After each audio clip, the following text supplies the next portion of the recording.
Hi, thank you, Ben. Continuing coverage on a story we first brought you last night. A husband and wife and their 2 dogs dead in Putnam County. Putnam Sheriff Howard Sills says they believe it was a murder-suicide. Ellie Milliken went to Putnam County to find out more. What seems peaceful on Wednesday early morning was a nightmare. Jerry Dunn says he woke up seeing cruisers and hearing deputies yelling. He went outside to see what was going on and saw Putnam County Sheriff Howard Sills. The sheriff told him a man called and said he'd shot his wife. Came back about 15 minutes later, and he said, yeah, it's true, he shot his wife. So I was like, are they dead?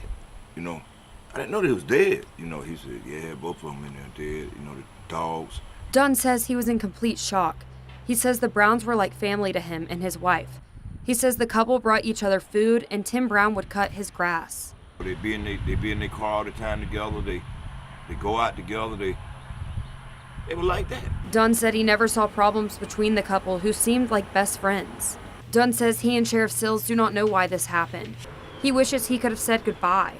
He never knew Tuesday would be the last time they would see each other. Tuesday, I woke up, I was taking me a nap, man. He was out here cutting the grass, man. Guess he was saying, don't cut your grass, Jerry, for the last time. I don't know, man. And Sills also said he couldn't explain the shooting. He says scenes like that can be hard on officers. The average person just simply couldn't handle it. But what I see is a crime scene that I've got to work, that I've got to handle and deal with in a professional manner. And the emotional part, you set that aside. Sills says he saw no sign of drugs or alcohol, and there was no record of previous problems at the address. In Putnam County, Ellie Milliken, 13 WMAZ News. The FBI says about 600 murder-suicides happen each year nationwide. They say most involve a man and a woman in a relationship, the use of a firearm, and the man killing his partner and then himself. They say 80% of those happen in the home. If you or someone you know is experiencing domestic violence, it's important to know there are resources in Central Georgia. Crisis Line and Safe House in Macon offers shelter, legal services, and counseling.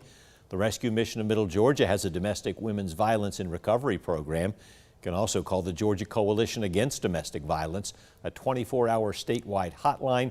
The number is 404-209-0280.